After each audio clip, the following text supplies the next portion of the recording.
ભાઈ લોકો, first level 2 movie release થઈ ચૂકી છે અને મારા કયા પ્રમાણે તમે લોકોએ મારો વિડીયો જે ફર્સ્ટ એક્સપ્લેન વિડીયો તમે જોવો હશે તો તમને ખાતરી થઈ ગઈ હશે કે ફર્સ્ટ મૂવી જોવું હશે તો 25 વર્ષ લેવલ 2 ની ટિકિટ તમે ખરીદશો, બાકી ખરીદતા નહીં. કેમ કે ફર્સ્ટ મૂવી તમે નહીં જોવું હોય કાં તો સ્ટોરી નહીં ખબર હોય તમને, તો આ મૂવીની અંદર તમે આ બધી જ જે ચાલે છે, જે બી વસ્તુ ચાલે છે તમને ઉપરથી જશે. એમ હોય કદાચ જોતા કાં તો એવા દ્રશ્યો તમને જોતા કદાચ વોમિટ થતી હોય કાં તો ના જોઈ શકતા હોય તો ના જ જવાય આ મૂવી જોતા એવું લાગશે. એટલા માટે આને 18+ આપી છે કે આ મૂવી લોહી બતાવે છે, છોકરી પોતાનો શ્વાસ રોકીને મરી જાય છે યાર. એક છોકરી પોતાની નસ કાપી રહી છે, ઉપરથી ઝંપલાવે છે છોકરીઓ.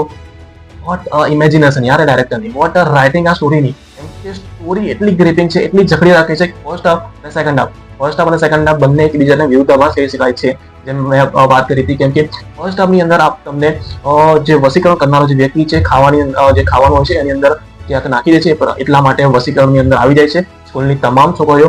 અને ત્યાંથી સ્ટાર્ટ થાય છે આ મૂવીની પોતાની, ત્યાંથી જ કે તમને અંદેશો આવી જાય છે કે આ મૂવીની અંદર એકદમ શું કહેવાય કે અક્કલ કામ નહીં કરે, તમારી મગજ કામ નહીં કરે, એટલા હદ સુધી એટલું જ તમારી સાથે રમશે કે તમે જોઈ નહીં શકો. આંખો તમારી શું કહેવાય કે આંખો તમારી ચકી થઈ જશે આ જોયા પછી તમને સહન નહીં કરી શકો. એટલી સ્ટોરી લાઈન એટલી એન્ગેજિંગ છે અને સામેના જે દ્રશ્યો તમારી સામે એ ઊભા કરી રહ્યા છે એ પણ એટલા ગજબના છે. એનિમલ, બાકી 4 જેને કહે છે, માર્કો જે આવી હતી, આ બધી જ આની સામે તો છોટા ભીમ કહેવાય ભાઈ, એકદમ નાની. બાકી ખરેખર 18+ વાળી મૂવી જોવી, આ જ જે છે એ 18+ વાળી મૂવી છે.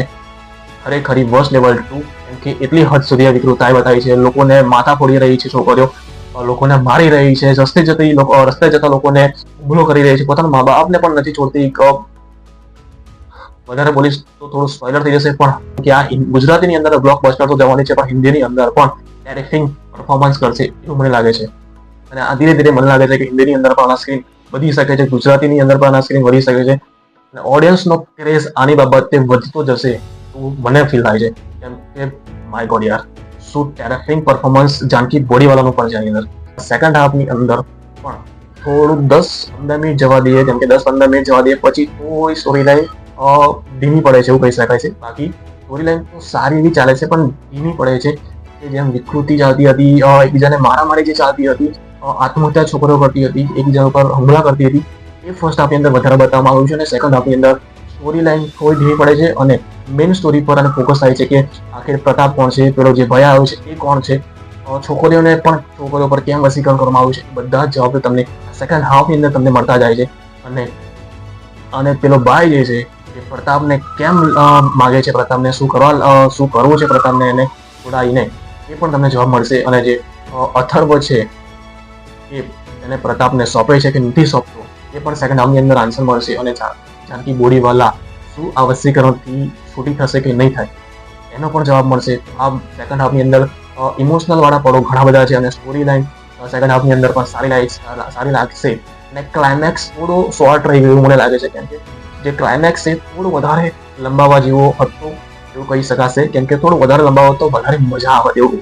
બાકી ખરાબ બિલકુલ નથી, ક્લાઇમેક્સ પણ એકદમ જોરદાર છે. બાકી આ મૂવી વન ટાઈપ નહીં પણ ઘડીએ વારંવાર જોવા એવી મૂવી છે. કેમ કે વર્ષ કરતાં આ મૂવી વર્સ્ટ લેવલ 2 વધારે હિટ જશે અને વધારે શાનદાર મૂવી છે એવું કહી શકાશે. કેમ કે વર્સ્ટ લેવલ 2 એકદમ ગ્રાન્ડ મૂવી છે, એકદમ ટેરિફાઈંગ. મતલબ કે આને વિશે જેટલા શબ્દો કહેવાય એટલા ઓછા છે. કેમ કે હિતુ કનોડિયા, હિતેન કુમાર અને જાનકી બોડીવાલા, અને સૌથી વધારે બેસ્ટ કામ જાનકી બોડીવાલાની જે એક્ટિંગ કરી છે ક્લાઇમેક્સની અંદર, એકદમ ગજબ લેવલની એક્ટિંગ છે બોસ. અને નેશનલ નહીં ઇન્ટરનેશનલ એવોર્ડ આપો જાનકી બોડીવાલાને હું કહું છું તો. કેમ કે એકદમ ટેરિફિંગ, એકદમ માઇન્ડ બ્લોઈંગ એક્ટિંગ કરી છે જાનકી બોડીવાલાએ પણ. હા, કોઈ ફેમિલી સાથે જોયા હોય છે પણ બાળકોથી કદાચ આ મૂવી દૂર રાખી શકાય અને નબળા પોચા હૃદયવાળા પણ આ મૂવીને જોતા નહીં. કેમ કે ઘણી એવું ખૂન ખરાબા છે જેવું મેં પહેલા બી કહું છું, અને મારધાડ પણ છે, એકબીજાને હુમલો કરે છે છોકરો, તો ઘણું એવું લોહી લુહાણવાળા પણ ઘણા સીન છે. તો હા, અને કૃષ્ણાદેવ યાજ્ઞિકની અલગ મેન્શન કરું છું, કેમ કે કૃષ્ણાદેવ યાજ્ઞિકની જે રાઇટિંગ છે, જે એનું ડાયરેક્શન છે એકદમ અદ્ભુત છે. ગુજરાતીની અંદર કાં તો પછી ગુજરાતીની અંદર ઘણું એવું ફર્સ્ટ નંબરના ડાયરેક્ટર તરીકે એમનું નામ બોલાશે આજ પછી કૃષ્ણાદેવ યાજ્ઞિકનું. કેમ કે તેનું જોરદાર ડાયરેક્શન છે અને રાઇટિંગ પણ પોતે કરી છે. તો ભાઈ શબ્દો નથી એમના માટે. હા, વોચ લેવલ 2 એક ગજબનો એક્સપિરિયન્સ છે, એબ્સોલ્યુટલી સિનેમા વાળો એક્સપિરિયન્સ છે. તો હા, જોવા એવી મૂવી છે, પણ પૈસા ખર્ચાય એવી મૂવી છે. તો હા, ફ્રેન્ડની સાથે જાઓ, ગમે તેની સાથે જાઓ, પણ એકવાર આ મૂવીને એક્સપિરિયન્સ કરો અને કરો. કેમ કે હિન્દીની અંદર કદાચ બનશે આવી જ કોઈ મૂવી, કાં તો આનો આ જ લઈને બનશે, એવી મજા નહીં આવે. પ્રેમ આપી દો યાર ગુજરાત સિનેમાની, થોડો પ્રેમ આપી દો, અને ગુજરાત સિનેમાની અંદર આ વસ્તુ બને છે. તો કલાક અને 48 મિનિટ જે કાફી ઇન્ગેજિંગ કરીને રાખશે તમને.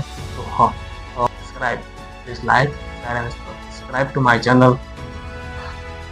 જલ્દીથી તમારી સામે રિવ્યુ લાવી શકું, થોડો સપોર્ટ કરી લેજો. થેન્ક યુ, ધન્યવાદ.